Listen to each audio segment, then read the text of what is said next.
Whether it be a fire, accident, or medical call, firefighters are some of the first to respond.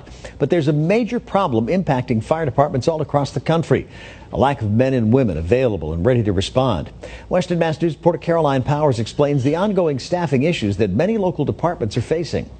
Minutes and seconds count, so that's the biggest concern. When you call 911, you want to know that someone is going to answer that call and respond immediately. You want them to be on time, professional, doing a great job in solving your problem as quickly as possible. There's no doubt that departments across Western Mass do just that. But a number of departments are forced to respond to emergency calls with fewer people. We may show up and only have 2 people on the engine.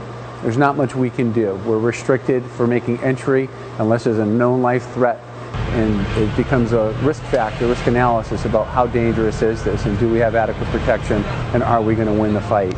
If we're not going to win the fight, they have to make a decision that I can't do what I want to do because I just don't have the staffing, versus rolling out with an engine of 4 and then 3 more coming in right behind you in the ladder truck.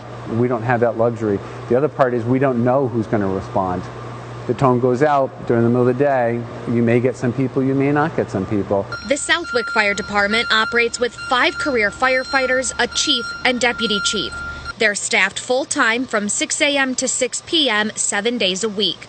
But during those early morning and late night hours, they have to rely on volunteers and mutual aid. There can be a delay in response times.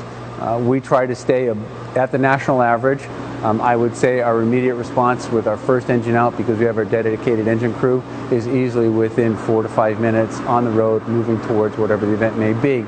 It's that gap in between where we're hoping to get more people coming in. They might be coming from further away in town. So there's a lot going on, a lot of moving parts in Southwick just to get coverage, but they do a great job. 39 miles north, it's a similar problem at the Amherst Fire Department. Chief Tim Nelson notes a lack in funding as one of their biggest challenges. We've maintained our staffing, but the thing is we need more to address the needs of the town. It's going to take a fairly good bump in funding to support our need for staffing. And again, that is the trick. How do you find that funding? It's at some point you reach a breaking point. We're close. We have to find a way to find the funding. The Amherst Fire Department tells Western Mass News that their personnel level has stayed the same for about the past 20 years, but their call volume has only gone up, leading to an increased need to hire more responders.